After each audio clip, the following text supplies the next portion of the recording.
10 வருஷத்துக்கு மாசம் 5000 ரூபாயை எஸ்ஐபில போட்டு சேமிச்சா லாபகரமா இருக்குமா, இல்ல வருஷத்துக்கு ஒரு தடவை 60000 ரூபாயை லம்சமா சேமிக்க ஆரம்பிச்சா லாபகரமா இருக்குமா? இந்த ரெண்டுல எது சிறந்த முறையா இருக்கும்? எதுல அதிக லாபம் பெற முடியும்? எது எஃபிஷியன்ட்டா இருக்கும்? மாசத்துக்கு ஒரு தடவை இன்வெஸ்ட் பண்றதா இல்ல வருஷத்துக்கு ஒரு தடவை இன்வெஸ்ட் பண்றதா? யாருக்கு எது செட் ஆகும்? உங்களோட இந்த சேமிப்பு பயணத்துல மாசத்துக்கு ஒரு தடவை முதலீடு செய்யறதா இல்ல வருஷத்துக்கு ஒரு தடவை முதலீடு செய்யறதா அப்படிங்கிற இந்த ஒரு கேள்விக்கான விடையை வீடியோவை கடைசி வரைக்கும் பார்த்து தெளிவா தெரிஞ்சுக்கோங்க. வெல்கம் டு பாஸ் வாலா தமிழ். நான் உங்க மேகலா கண்ணன்.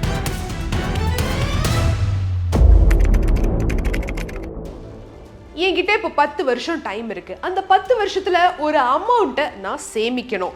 ஸோ மாசமானா ஒரு 5000 ரூபாயை மியூச்சுவல் ஃபண்ட்ஸ்ல எஸ்ஐபியில் நான் போடுறேன்னு வச்சுக்கலாமே. அப்போ வருஷத்துக்கு 60000 ரூபாயை நான் வந்து இன்வெஸ்ட் பண்ணியிருப்பேன். அதுவே வருஷத்துக்கு ஒரு தடவை 60000 எடுத்து செப்பரேட்டா அதுக்குன்னு நான் வந்து இன்வெஸ்ட் பண்ண ஆரம்பிச்சேன் அப்படின்னா 10 வருஷத்துல ரெண்டும் ஒரே அமௌண்ட் தான். ஆனா யாருக்கு அதிகமான ரிட்டர்ன்ஸ் கிடைச்சிருக்கும் அப்படின்னு நினைக்கிறீங்க? இங்க பாருங்க இந்த கால்குலேஷன்.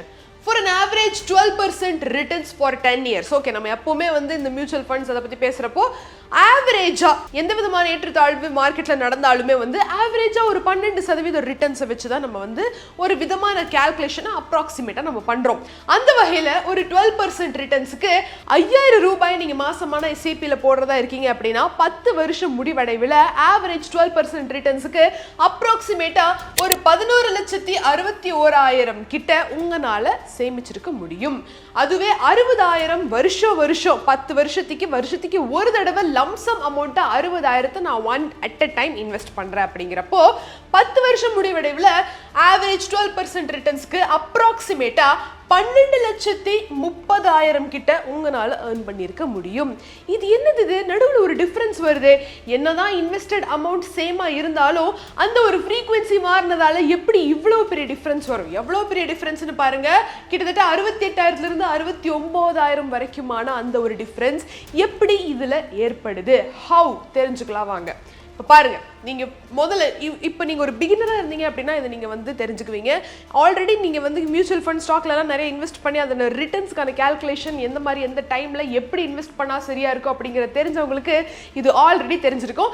தெரியாதவங்க தெரிஞ்சுக்கோங்க.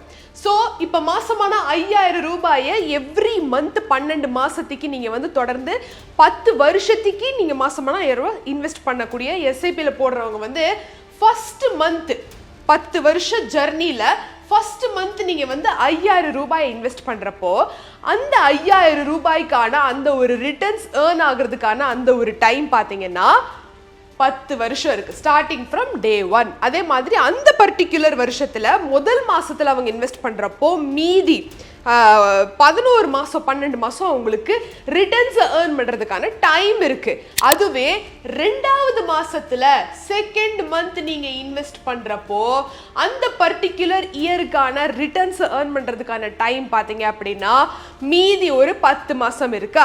அந்த மாதிரி இந்த ஒரு அமௌண்ட் நீங்க வச்சிருக்கக்கூடிய அந்த 10 வருஷ டார்கெட்டுக்குள்ள அந்த நீங்க இன்வெஸ்ட் பண்ணிட்டு இருக்கக்கூடிய அமௌண்ட்டுக்கான ரிட்டர்ன்ஸ் ஏர்ன் பண்ற அந்த ஒரு டைம் பீரியட் குறைஞ்சுக்கிட்டே போறதால அந்த ஒரு ரிட்டர்ன்ஸுமே அப்படியே கம்மியாய் ஒரு மாசம் 2 மாசம் அந்த மாதிரி கம்மியாய் வரப்போ உங்களுக்கு ஒரு மிகப்பெரிய டிஃபரன்ஸ் வந்து லம்சமா நீங்க இன்வெஸ்ட் பண்றதுக்கும் இந்த மாதிரி மாசத்துக்கு ஒரு தடவை இன்வெஸ்ட் பண்றதுக்கும் உங்களுக்கு வந்து தெரியுது. ஏன்னா 10 வருஷம் முடிவடைவில் 9 வருஷம் 11 மாசம் வரைக்கும் நீங்க வந்து இன்வெஸ்ட் பண்ணி கடைசியா 12வது மாசமும் இன்வெஸ்ட் பண்ண போறீங்க, which will have no time to gain returns இல்லையா? இந்த கடைசி 5000 ரூபாய்க்கு ஒரு வித்தியாசம் உண்டு. ஸோ அந்த மாதிரி டிஃபரன்ஸ்ல தான் இங்க லம்சம் 60,000 வருஷத்துக்கு ஒரு தடவை இன்வெஸ்ட் பண்றவங்களுக்கு வந்து ஒரு 68,000 இருந்து 69,000 அந்த ஒரு எச்சா வரக்கூடிய அந்த ஒரு டிஃபரன்ஸை நம்ம பார்க்கிறோம். சரி, இங்க மட்டும் எப்படி டிஃபரன்ஸ் அதிகமா இருக்குது அப்படின்னு பாத்தீங்கன்னா 60,000 வருஷத்துக்கு ஒரு தடவை வருஷம் ஆரம்பிக்கிறப்போ இப்போ ஃபார் எக்ஸாம்பிள் இப்போ 2026 எடுத்து தொடங்க போகுது. ஜனவரி மாசம் 1ஆம் தேதிப்பா 60,000 எடுத்து இந்த ஒரு சேமிப்புக்காக நான் ஆரம்பிக்கிறேன். எவ்ரி இயர் நியூ இயர் அன்னைக்கு இல்ல நான் வந்து ஜனவரி மாசத்துல 60,000 எடுத்து 10 வருஷத்துக்கு நான் வந்து சேமிக்க போறேன் அப்படின்னு இருக்கிறவங்களுக்கு வந்து அடுத்த 12 மாசத்துக்கான அந்த ஒரு மார்க்கெட் எப்படி இருக்கோ அந்த லம்சம் அமௌண்ட்டுக்கு அது ரிஃப்ளெக்ட் ஆகும். நீங்க அடுத்த 12 மாசம் நீங்க இன்வெஸ்ட் பண்ண போறது கிடையாது, அடுத்த வருஷம் தான் லம்சமா 60,000 எடுத்து வைக்க போறீங்க. அது வரைக்கும் மார்க்கெட் எப்படி பர்ஃபார்ம் ஆகுதோ, ஒருவேளை சூப்பரா பர்ஃபார்ம் ஆச்சு அப்படின்னா ஹியூஜ் ப்ராஃபிட்டா கிடைக்கும். ஒருவேளை மார்க்கெட் சரிஞ்சிருச்சு அப்படின்னா அந்த 60,000க்கும் அடி கண்டிப்பா விழும். இதையும் நீங்க ஞாபகம் வச்சுக்க வேண்டியிருக்கு. ஒருவேளை நம்ம கால்குலேட் பண்ணி பார்த்தா அந்த ஒரு 12% ஆவரேஜ் ரிட்டர்ன்ஸுக்கு இந்த ஒரு 60,000 ரூபாய் நல்லபடியா மார்க்கெட் செயல்பட்டுச்சு, இல்ல ஒரு சின்ன அடிதான் இது ரிகவர் பண்ணிக்கிச்சு அப்படிங்கிற பட்சத்துல இந்த ஒரு அருமையான டிஃபரன்ஸ் நல்ல அமௌண்ட்டை வந்து உங்களால பெற முடியும். ஸோ ஆக மொத்தத்துல 10 வருஷம் முடிவடைவில் அந்த லம்சம் அமௌண்ட்ல வந்து இன்வெஸ்ட் பண்ணியிருக்கிறவங்க வந்து ஆவரேஜாவே கொஞ்சம் அதிகமான ரிட்டர்ன்ஸ் பெறறதுக்கான வாய்ப்புகள் ரொம்ப ரொம்ப அதிகமா இருக்கு. என்னதான் லம்சம் அமௌண்ட் வருஷத்துக்கு ஒரு தடவை நம்ம இன்வெஸ்ட் பண்றப்போ அந்த மாதிரியான ஒரு huge benefits come with huge loss அப்படின்னு இருக்குன்னு பார்த்தாலும் சஃபிஷியண்டா இருக்கிறது எஸ்ஐபி அப்படின்னு நிறைய எக்ஸ்பர்ட்ஸ் சொல்றாங்களே. எதுக்காக?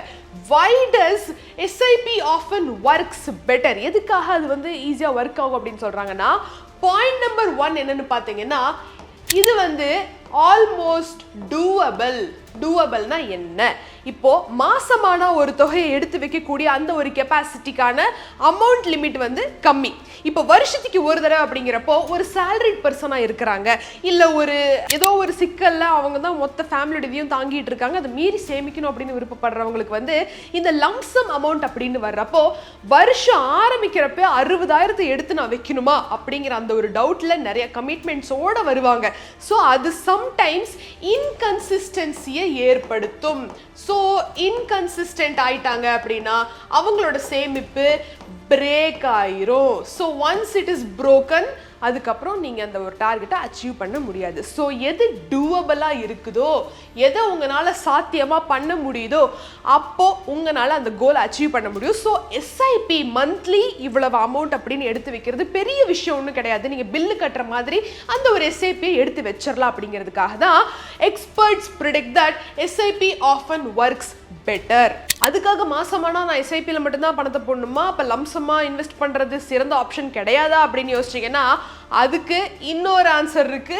That is for a different set of people. இந்த ஒரு டூவபிள் மைண்ட் செட், அதே மாதிரி கன்சிஸ்டண்ட்டாக நான் இருப்பேன், என்னால் முடியும், அதே மாதிரி என்னோட ஃபைனான்ஷியல் சிச்சுவேஷனும் ரொம்ப சஃபிஷியண்ட்டாக இருக்குது அப்படிங்கிறவங்களுக்கு வந்து இந்த லம்சம் மேக்ஸ் சென்ஸ். லம்சம் அப்படிங்கிறப்போ யார் பண்ணுவாங்க அப்படிங்கிறத நீங்கள் யோசிங்க.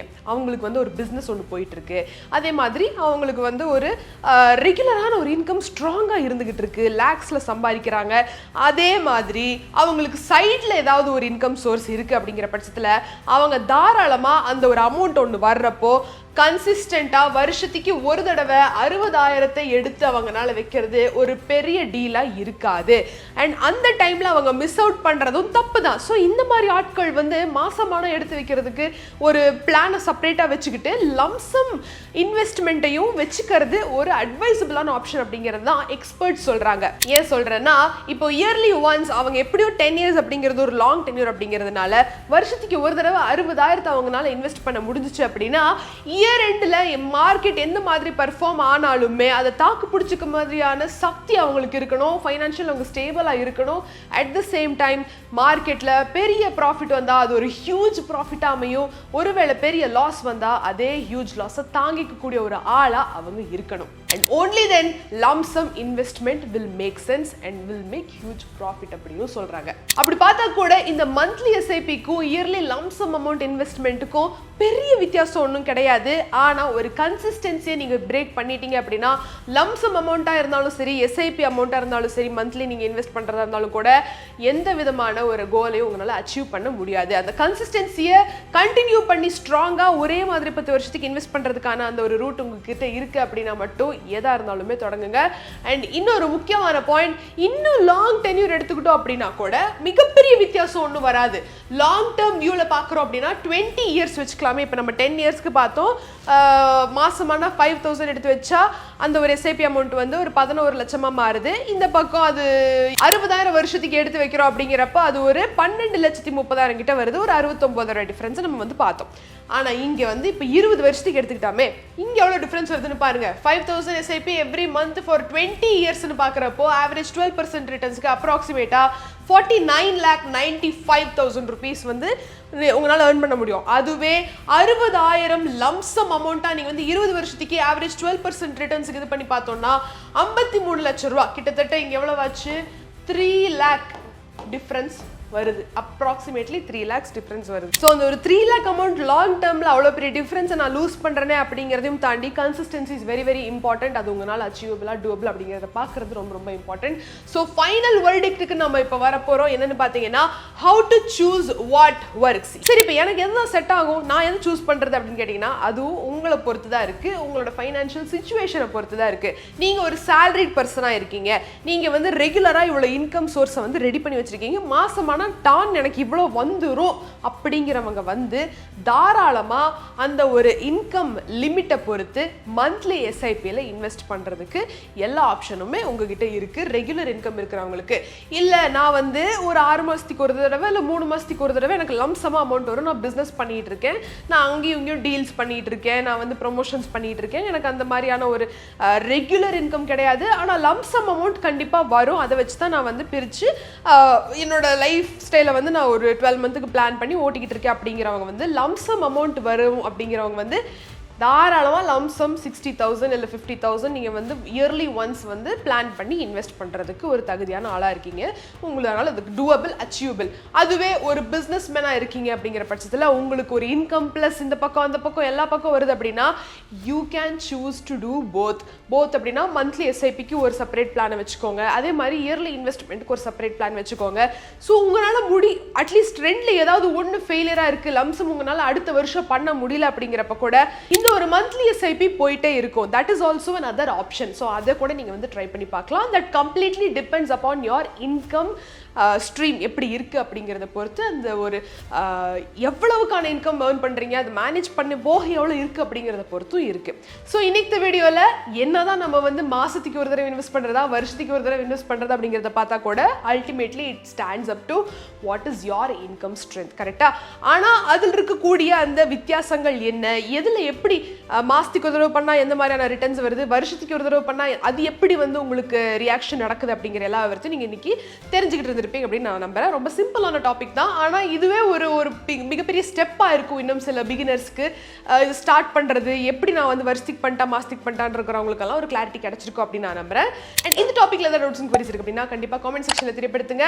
அண்ட் ஏதாவது ஒரு டாபிக் நான் அதை பற்றி பேசணும் அப்படின்னு நினைச்சீங்கன்னா அதையும் சொல்லுங்க. மீண்டும் ஒரு சுவாரஸ்யமான பகுதியில் நான் உங்களை வந்து சந்திக்கிறேன். Until then, it's Meghala signing off. நன்றி, வணக்கம். Boss Wallah.